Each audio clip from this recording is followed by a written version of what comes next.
victory. Most recent, Lennox Wallach of Colombia, his opponent in the semis. And Jordan Burroughs, Carter Starocci, his 4 matches here have been close, none wider than a 6-point gap.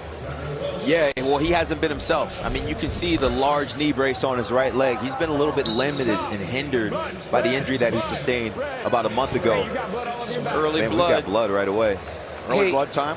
Rock made a great statement to me earlier. Starocci and Rocco Welsh have wrestled before. And it wasn't as blowout as much as you would think. No, it was a very much, Rocco Welsh was in that match. And he was healthy. And he was healthy, you're right. And he was healthy when they wrestled. Let's see what happens if he's not quite at 100%. Well, Starocci, he's typically a guy that dominates the field. Coming into the Big Ten Championships, he was a guy that was in the lead for the Hodge race because he had been pretty dominant throughout the entirety of the season. But he gave up the first takedown in his first 2 matches of the tournament, which he rarely gives up takedowns. He's a really hard guy to get to. Rocco Welsh is going to see if he can capitalize on the difficulty of him moving that right leg and being mobile here. Well, Rocco Welsh, freshman, but he's so physically strong. Has been in some really big matches over the course of his young career. And it seems very poised in the big moment.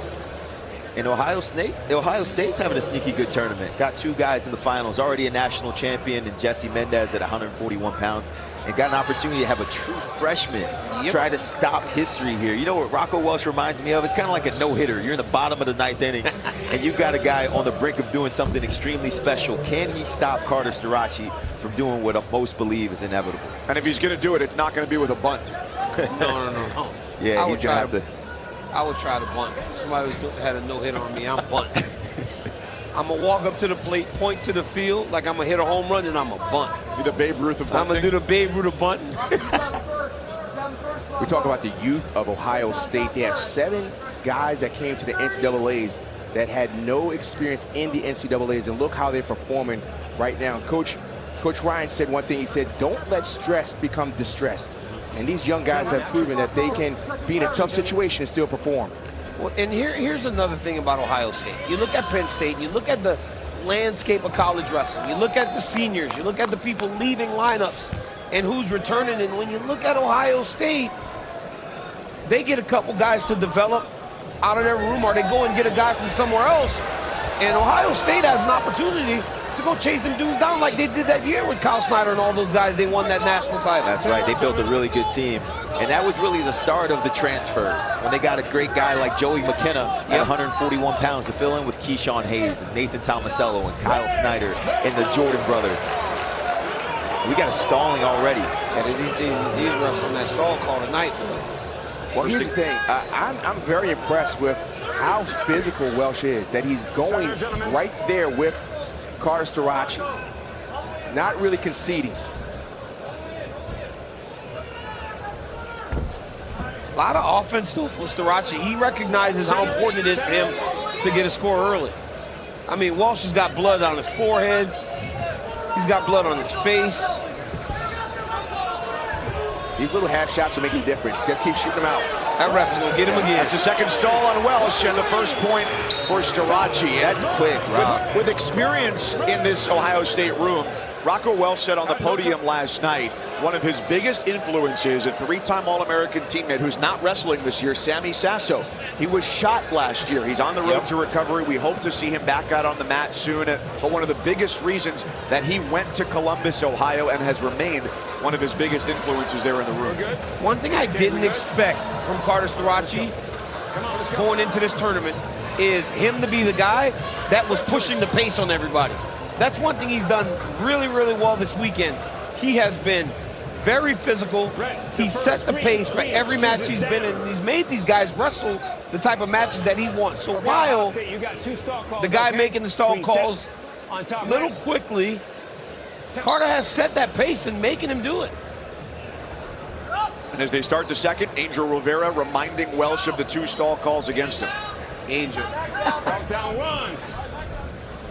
Stop. More blood. More blood. Red. I like that. I like that. I like that. Angel Rivera is very aware there.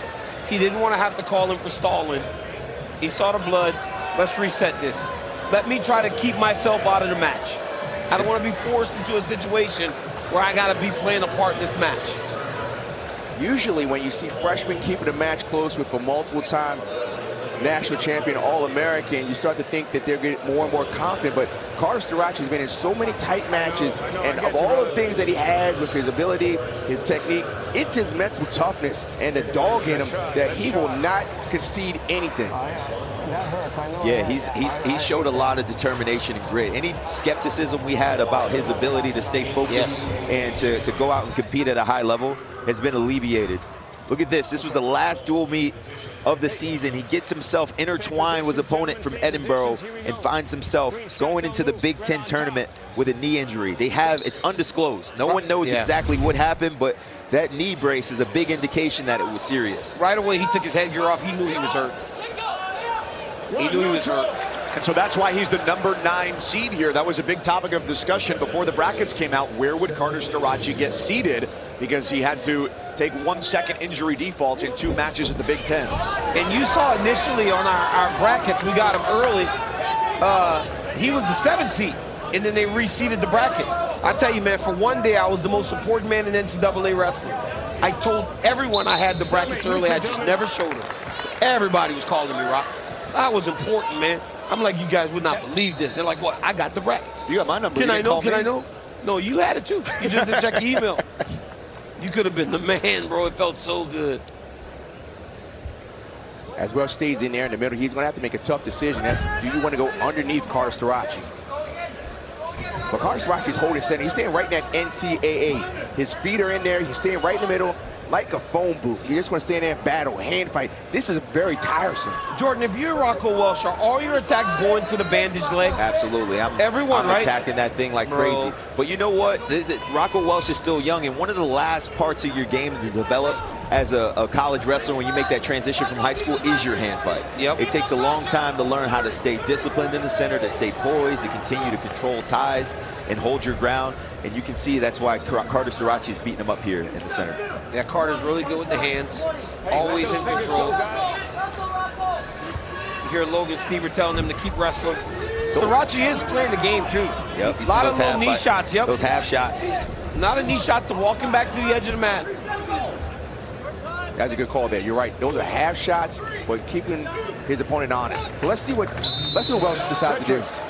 He doesn't have to go bottom, right? 2-0, you don't have to go bottom. But if you go neutral, you risk giving up another stalling call relatively quickly because Starocci's played the game really well. Starocci on the mat, and on top, we've seen it all tournament.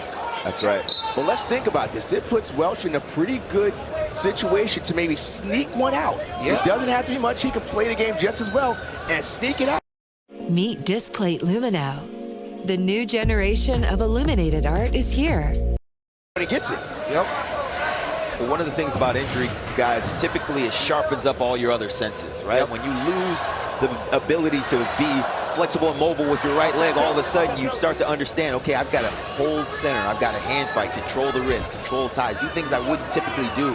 He looks really sharp and disciplined in the stance. Well, one of the things about Welsh is if he doesn't get this score relatively early, Starocci's going to continue to move him off to the edge, trying to get him caught stalling again. But now Welsh is the one on the gas. Yeah, and Starocci's looking notably different in this third period. He went from going centered, forward pressure, to now backwards. I don't love it, but he's looking to protect his lead now up 2-0 late in the match. You're right. You're right about that. It's noticeable. It's very noticeable. We were saying in the second period, we were saying Carter Starocci's right at the NCAA. No, he's the other way around. And Welsh is still in this match. It doesn't take much. Where's that call? Where's that stall call, Angel? Well, Welsh isn't shooting. That's the problem. He's moving, but he's not really shooting. Good job by Starocci there, circling off the edge. You hear the crowd starting to... They're starting to moan.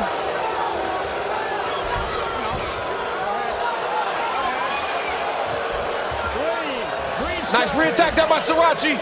If I'm Starocci, you're smart. Hold on to the leg. He's got to shelf it. Look how he locks out that foot. Locks out the hamstring. Elevates. Yeah. Welsh had his foot off the mat.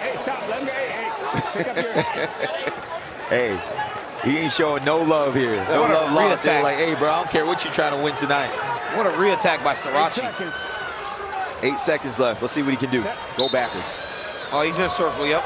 That's not circling. That's going backwards. Run away. I'll win 2-1. I'm good with it. Well, with one member of an exclusive club watching in the other corner, Logan Stieber. Now Carter Starocci joins that club. He is the 6th four-time Division I wrestling champion. What a phenomenal career. You know, there's extra love there. Extra love. Watch him go and hug the trainer, too, because that's a real champion this weekend. Yes. That guy had the last month to get this guy in shape and prepared to make history.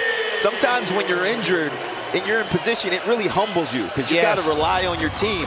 You can no longer be the one-man show. You're not the warrior anymore. All of a sudden, you become into this person where you have to rely on everyone. And that's a lot of humility that he had to operate with this weekend. So the trainer, shout out to him. He's the real champion for PSU. And let me tell you something, bro. Carter Starocci getting through this, very impressive. Carter Starocci becoming the national champion, ripping off that big brace. Look at all the tape underneath that brace. This man was stitched together to get into the NCAA tournament, wins it, and he still has a year eligible.